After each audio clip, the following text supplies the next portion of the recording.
I know you have seen the screenshots all over the internet and YouTube of people showing their little yellow bar graphs and how much they're earning on Amazon. They're earning $100,000 in a month or $45,000 this week. But are they really making money? Are they really profitable?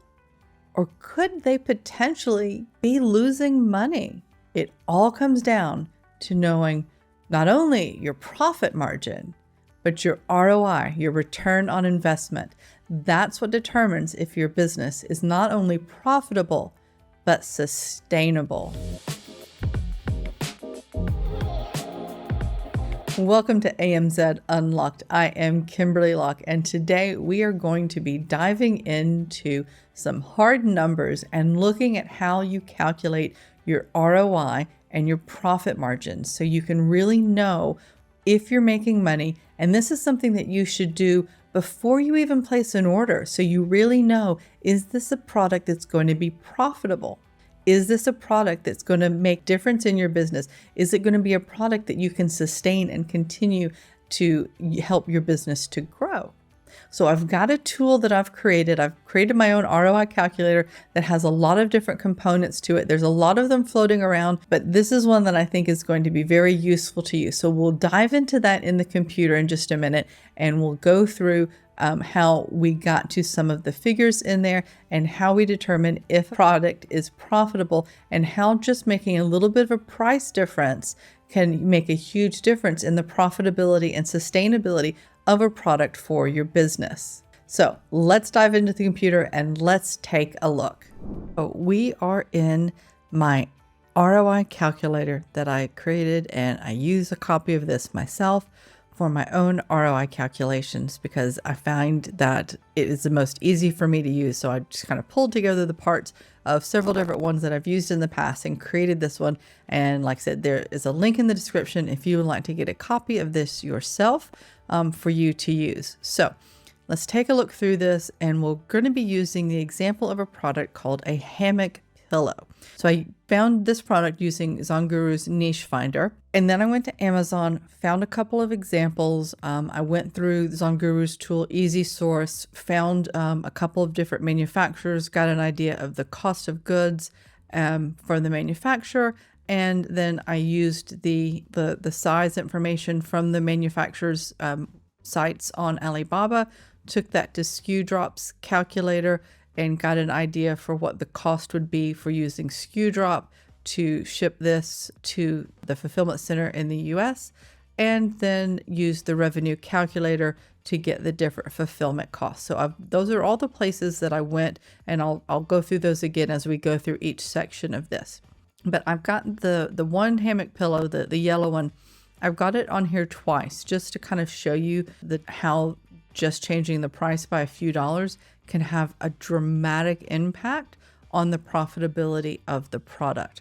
And then I've got this other pillow that came up. It's the same size. They're both 18 inches by 18 inches. They're both waterproof. This one just has a different design, but it was selling for a bit higher on Amazon. So you can see here that the yellow hammock pillow on Amazon currently is selling for $15.99.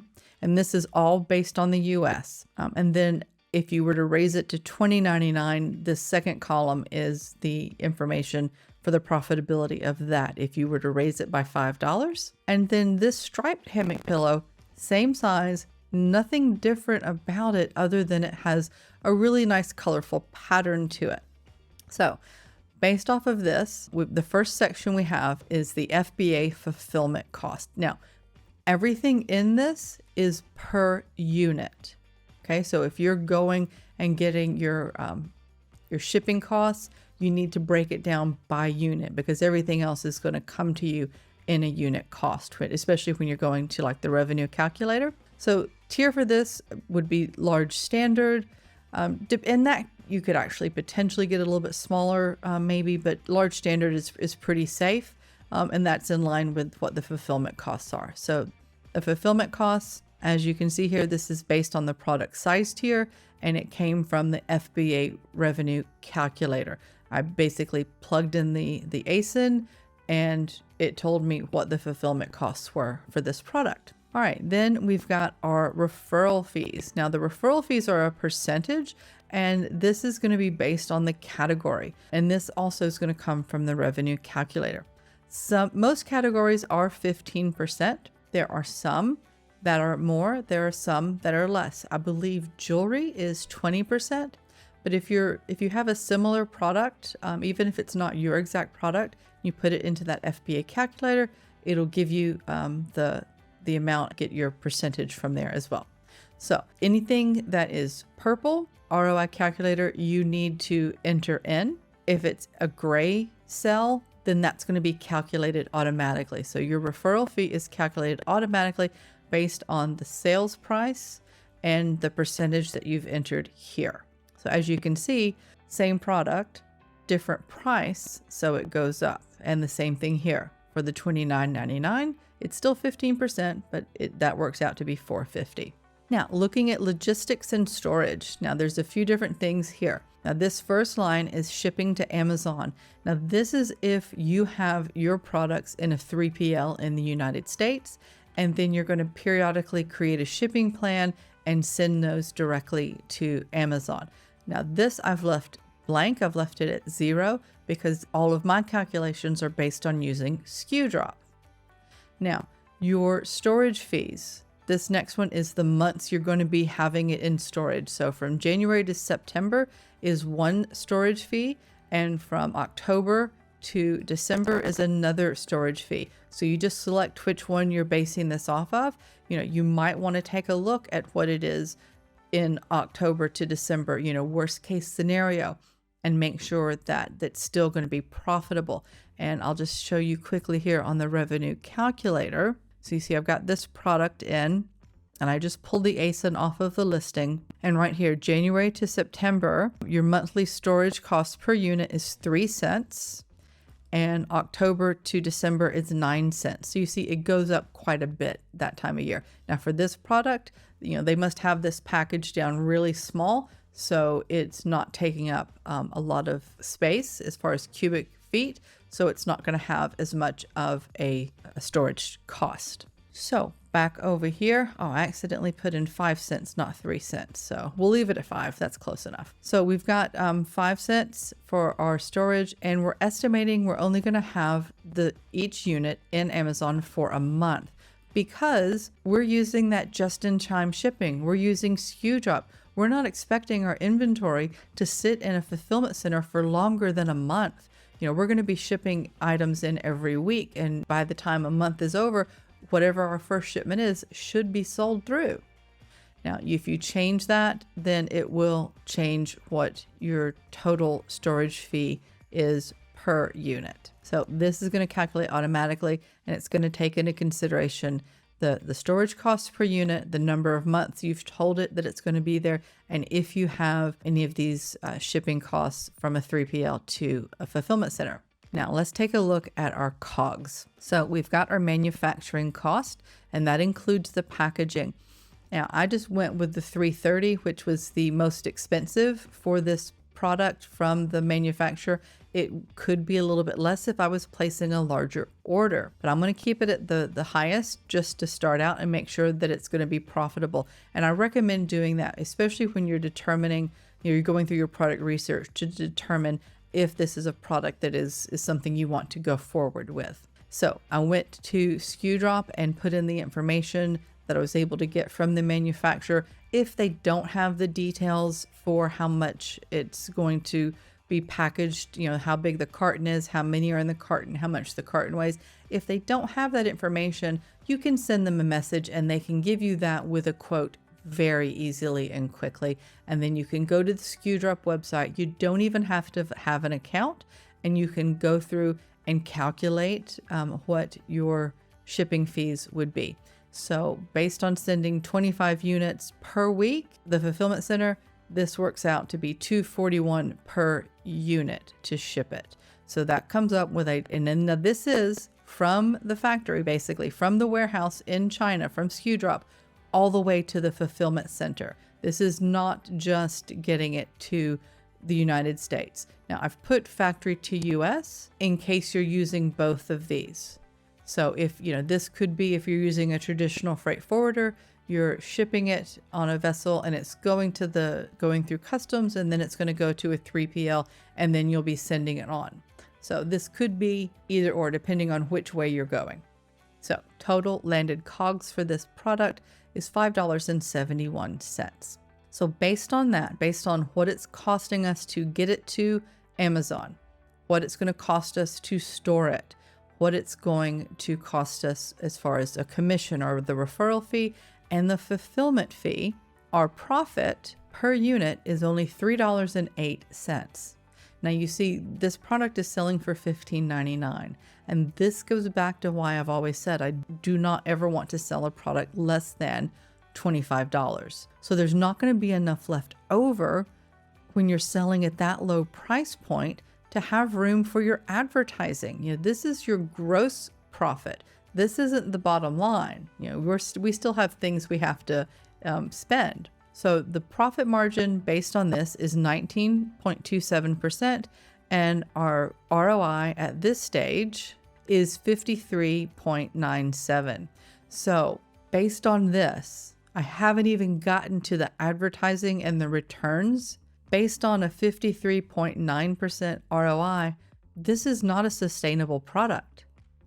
I don't care if I'm selling $100,000 of these pillows every month, I'm losing money. My profit margin might be 19%. I don't have enough money left to go buy another one because my ROI is not at 100%. And that's basically what your ROI tells you. If your ROI is exactly 100%, that means you have made enough money. You have enough money left over after all your expenses to go and do it again and do another product. That's why you want a minimum of 100% ROI. And again, a 20% profit margin, 19% profit margin, that's a good profit margin. That's respectable. But again, it's not sustainable, is it? Now, if we were selling this product at the $20.99, you can see here that our ROI is 128%. So now we're at a sustainable point. Now we've got a profit margin of 35%. And if we were selling the striped pillow and selling it for the $29, we've got a 262% ROI, and we've got a 50% profit margin. That's more like it. Okay, that's a product I could get behind. At $15.99, no, I'm not going to get behind that. And this is before we've gotten to our advertising. So we've got that to calculate as well. So again, all of these gray boxes, these all calculate automatically when you put your information in the purple boxes. Your return rate, 5%, isn't a good average return rate. If you've been selling your product, you'll know what your return rate is, and you can adjust this. It could be a little bit higher, hopefully it'll be a little bit lower if you have good quality products. Now, your estimated ad spend, this is your taco. So this is your total. This is taking into account your organic sales. Also, 10 to 15% is a good goal for your tacos. So you can just put in whatever your goal is if you're doing your research. I wouldn't want it to be any less than 10% because that means I'm probably not advertising enough. And then I'm not going to be getting in front of enough customers, and I'm not going to be making the sales. So after 5%, return rate, 15% ad spend, we are losing money on the product at $15.99. So again, I don't care if if my revenue figures are $100,000 a month on these $15.99 pillows, I'm losing money. I'm losing 12 cents for every sale I make. Now, if we're looking at the same product selling for just a few dollars more at the $20 mark, well, same return rate, same ad spend, we're looking at a profit of $7.33. We're looking at a net profit margin of 35%. That's incredibly good. And we're looking at an ROI of 128%. That's fantastic. That's wonderful.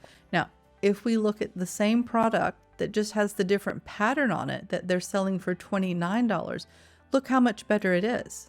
We've got a $262 profit or ROI, and we've got a 50% profit margin. This is a product I can get behind all day long. And just so you know, when I did the first numbers on these products, the reason I picked them was because they are a potentially viable product. They have a 64% niche rating.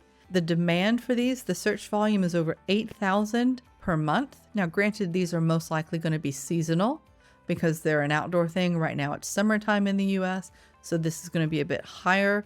So you would have to take that into consideration. This is probably going to drop off during the cooler months. But at an average price of $20 to $25, the revenue is around $44,000 per month. But again, I don't care if I'm selling $44,000 a month of this $15.99 pillow. It's not profitable and it's not sustainable. So those are the things that you need to take into consideration when you are doing your product research. Well, I hope that has been helpful and eye-opening for you and helping you to get a better understanding of not only calculating your cost of goods sold, your COGS, but also how to calculate your profit margins and your return on investment, your ROI, and how that will let you know if a product is something that is really sustainable and something you can continue to invest in for your business to be successful. Now, if you would like a copy of this ROI calculator, there is a link in the description, so please feel free to grab a copy of that. It's absolutely free, and I hope this helps you out in your Amazon business too. That's why I've created this free tool for you. And if you need any additional help or want any more support, I'm more than happy to have a conversation with you about coaching or mentoring and go that next step further to really help you be successful in your own Amazon journey. Now, don't forget to hit the like button if you've enjoyed this video and gotten some value out of it. And don't forget to hit subscribe and ring that bell so you get notified of upcoming videos like this one.